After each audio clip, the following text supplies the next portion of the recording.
NASA to launch Carbon Observatory, presented by Science at NASA. In the lexicon of climate change, one word appears more often than any other: carbon.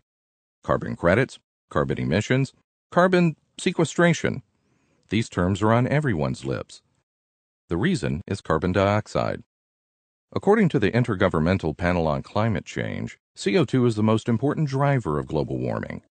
At approximately 400 parts per million, atmospheric carbon dioxide is now at its highest level in at least the past 800,000 years. The burning of fossil fuels and other human activities are currently adding nearly 40 billion tons of carbon dioxide into the atmosphere each year, producing an unprecedented buildup in this greenhouse gas. NASA is about to launch a spacecraft to keep track of this critical carbon-containing molecule.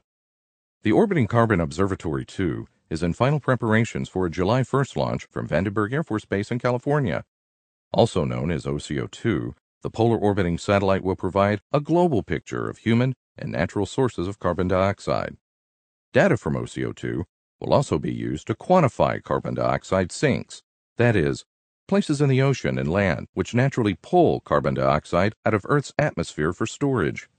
Knowing what parts of Earth are helping remove carbon from our atmosphere will help us understand whether they can keep doing so in the future, says Michael Gunson, OCO2 project scientist at NASA's Jet Propulsion Laboratory.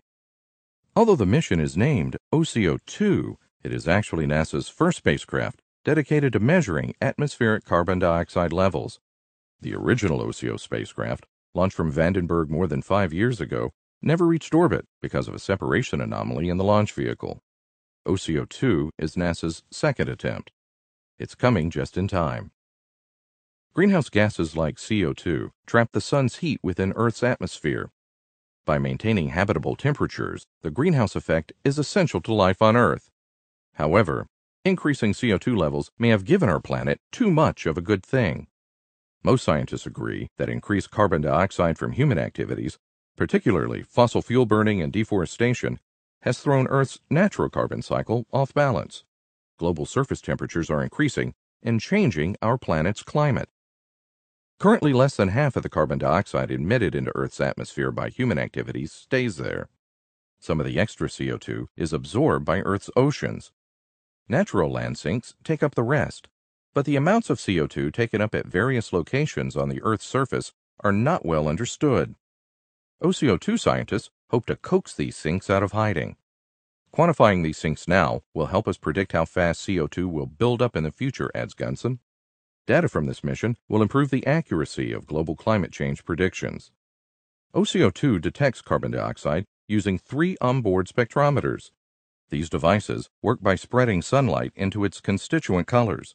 CO2 reveals itself by absorbing certain colors as sunlight crosses through the atmosphere.